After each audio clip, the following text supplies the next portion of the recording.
This is chapter 107 in our AMMO Training Academy. Now you've already done 101, the master guide, the principles, the tools, cleaning, protecting, and you're avoiding the most common detailing mistakes. Now your car looks amazing. Now it's time to maintain your detail.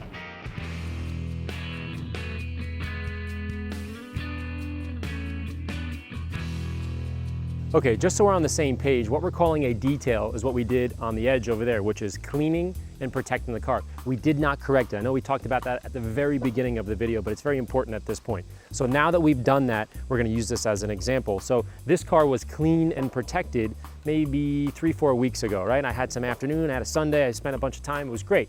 Now, on a weekly basis, I maintain it. Then I maintain it, then maybe two more weeks, I'll clean and protect it again. So conceptually understand that. So that's where we are right now. So the next step is a thing I call the hydrate trick. And a lot of you have seen this, but for beginners, this is a really important concept. What we're gonna do is rinse the car down, and then I'm going to dry it with hydrate. That's my maintenance. So what we're gonna do in this particular one, I encourage you to do is the hydrate trick plus washing the wheels. So we're first gonna wash the wheels, then we're gonna rinse down the car just with water, then we're gonna make our towels damp, put AMMO hydrate on it, dry the car, that's it. You walk away, you're done. That's kind of the maintenance part that I'm talking about. That's the trick. So I just want to be very clear. It's not every week you're doing what we just did on camera for this last entire video. You're just maintaining it quickly, maintaining it quickly, maintaining it quickly. And then every month or 2 or 3, depending on what you want, then you can go through that whole process we just did. Does that make sense? So let's hop in and go through the actual steps. This idea of determining whether the car needs a full wash with soap or simply a rinse down with hydrate is clearly somewhat subjective and will take into consideration the color of the car and how recently it was protected. In this scenario, it's probably unnecessary to break out all of your buckets and soaps to remove dust from the paint. Likewise, it's a waste of product to cover the entire vehicle in emergency spray wax to remove the dust safely. Instead, I want to introduce everyone to the hydrate method. It's the fastest, safest, and shiniest way to clean your car if it does not require a full wash. But if in this scenario you detailed the car on the weekend and then drove it 100 miles in the rain on Monday down a dirt road, then guess what? You're going to have to do a full wash. Hopefully you get my point. Now that we spent a few minutes cleaning the wheels, we noticed that they weren't really that dirty. It's just a nice way to touch them up really fast. We're gonna rinse down the paint as I'm doing right now. What I'm literally doing is pushing off the dust. Now that's the determining factor. If I'm doing this and I can still see caked on mud, well then you're gonna have to wash the car. That's a logical progression. But in this case, you know, I just did the car. I went out for a few rides here and there and I want it to look spectacular. I'm gonna quickly rinse it down. Okay, now the car has been totally rinsed down. All the dust is gone. There's really no dirt left. So the next step you're gonna do is remove the standing water. It's the same idea as what we did in the beginning with the clean and protect, meaning that full process we did. Anytime you're washing the car, anytime you're touching the car, anytime you're drying the car, we have to add lubrication. That's my big word, right? So now we're gonna lubricate it during the drying process. Of course, we're gonna use AMMO hydrate and a damp microfiber towel. Like we did before, fold it into 4s. Take your, your hose here, quickly rinse it off. Take it, wring out the excess water. Okay, now we have a damp microfiber towel. Put a little hydrate. You may be asking yourself, hey, what's the difference between this and a full wash? Well, typically the wheels aren't gonna be as dirty. See, I mean, I cleaned those in 2 seconds. That wasn't like a full cleaning because it didn't really need it. And the other thing is we didn't break out the soap buckets and the wheel buckets and a rinse bucket. It's really saving a whole bunch of time. And you're also saving money, I think, at the same time. You're not actually using bottles and bottles of spray wax, if that makes sense. So this is quicker, cheaper, and the car looks fantastic, and you're lubricating. You're sort of doing the right thing. I think people have this mentality of pretending it wasn't wet right now, we didn't do this, and there's a bunch of dust on the back. Remember, this is breaking our principles. They'll take a dry microfiber towel, they'll spray it with some spray wax, go through 3 gallons of spray wax. I'm joking. They'll come in, they'll do circles like that, and it's like, oh, it looks clean, but it's a short-term game at a long-term loss. I mean, you're gonna put scratches in there, and eventually you keep doing that, you keep doing that, you keep doing that. You're gonna come back 1 month and go, man, why does it look like garbage here? This is terrible, blah, blah, blah, blah.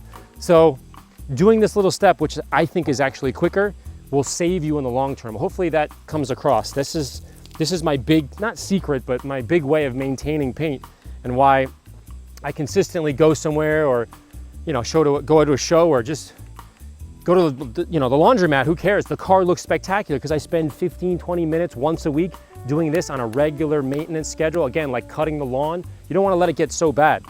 So anyways, like we did before, fold it into fours. I just wrung it out. Now I'm gonna go around here. But I have to show you a cool technique, and for that we gotta pull the camera in. But this is a towel technique to avoid the buildup of dust on the side. All right, so let me show you another cool technique with the hydrate trick. So you have your clean microfiber towel, right? Fold it into fours. You're gonna take your hydrate, 1 or 2 squirts. Again, it's very viscous. Now, I'm about to do half the roof.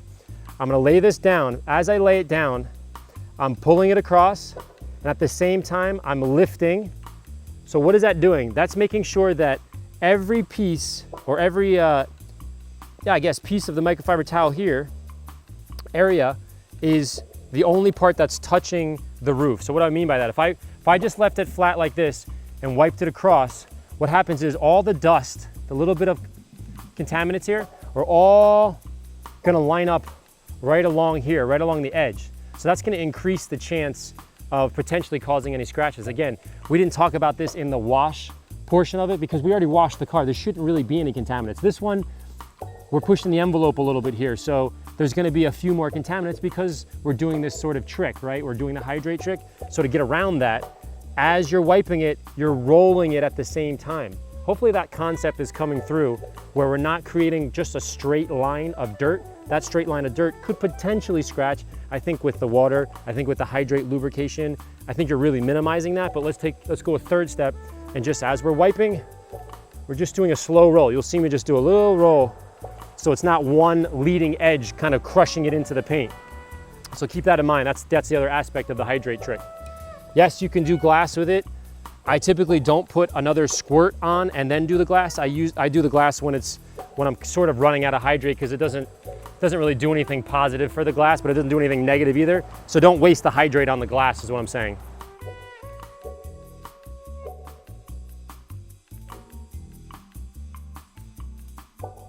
Now, as you can tell after this process, the car looks absolutely stunning, and that's just with 17 minutes. I timed it, 17 minutes of doing the hydrate process. Now, I know a lot of you are asking, hey, what's the difference between doing what we did earlier, which is the cleaning phase, versus this quicker hydrate method? Well, the cleaning phase, you gotta take out the soap, the bucket, the grit guards, etc. And it usually takes, 30 minutes, 45 minutes, an hour, depending on the size of the car and the amount of dirt that you have. This one here is a maintenance wash, and the hydrate method is what has sort of changed the game for me. So let's break it down. So it took me about roughly 17 minutes, we timed it. I did the wheels. Now, before we get too far down, on the edge over there, I wouldn't necessarily break out the buckets and do the wheels. On my car, it's a little different. It's a race car. I have race pads in there. So if I can go from here to that bucket over there, and I'll have brake dust. So I do it anyways. But on the edge, I wouldn't necessarily do it. So you can cut down some time there. Maybe it goes from 17 to 12 minutes. But so I spent about a minute and a half on each wheel. Then I rinsed the paint down, 3-4 minutes, and then I dried it down with the hydrate method.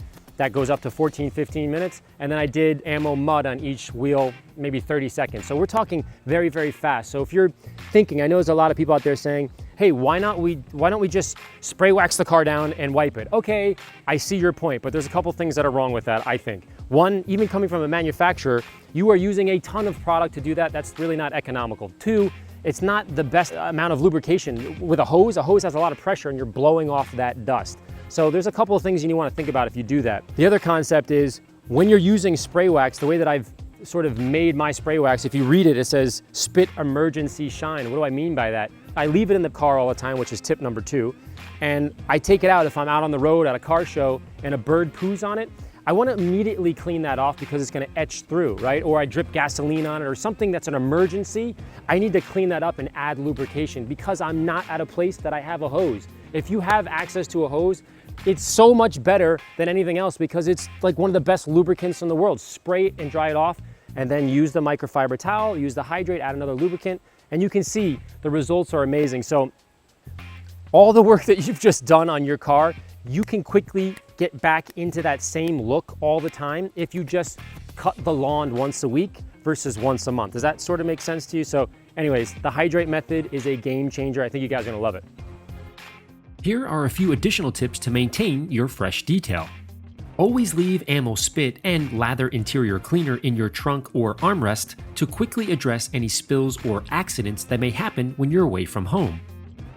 I also like to leave latex gloves, seat covers, and an emergency blanket in the car as well. The gloves are perfect for everything like checking your oil or cleaning up kid messes in the back. The seat covers are perfect for dropping your car off for service, and trust me, if you have a car seat cover on before you go to the shop, they'll think you're nuts, which is a good thing. Sometimes I like to add a fresh coat of Ammo Mud tire dressing to the rubber, even if I'm not going to wash or use the hydrate method. It's sort of like when a woman goes to the ladies' room to add more lipstick on. It just adds a nice fresh shine before you go out. Next, think about where you park. Do you have to leave it under the tree to get sap, leaves, and dust all over it, or can you go to the next further spot? What about when you're parking at the mall? Do you get the space closest to the door with everyone else and risk a door ding? Or do you park here and walk an extra 30 seconds to avoid a potential fist fight in the parking lot later? And my favorite trick by far, because it's just so easy, is tapping your feet off before you get into the car. Just make it a habit. Trust me, it'll make you feel so much better every time you get into the car and look down at the floor mat. Clean cars just drive better, or at least that's what I tell myself. So there you go. This is the bare essentials jam-packed into the shortest video I could possibly create. But I want to be crystal clear. This is by no means an exhaustive list. There are more methods, tools, techniques, products, but they don't really fall into the beginner series. They're more advanced and pro. Speaking of the advanced and pro series, if there's anything you want to see in those videos, email me at training@AMMONYC.con with suggestions or ideas or tips, and I'll jam them in that series. Now, a quick reminder, we have a free downloadable PDF, the master guide. Print that out, put it on your wall, and you can clean your car in the driveway, look at it, make sure you can follow along with the methods and procedures. Now, the whole purpose of this video series was to inspire you to get out in the garage and clean your car with confidence, and I hope we did that today. So as always, thank you so much for watching. This is a lot of fun to create, and I hope to see you guys on the next series. This is just one video within the Ammo Training Academy. To go through the entire course and to learn how to detail your car properly, visit AMMONYC.com and click on the training link.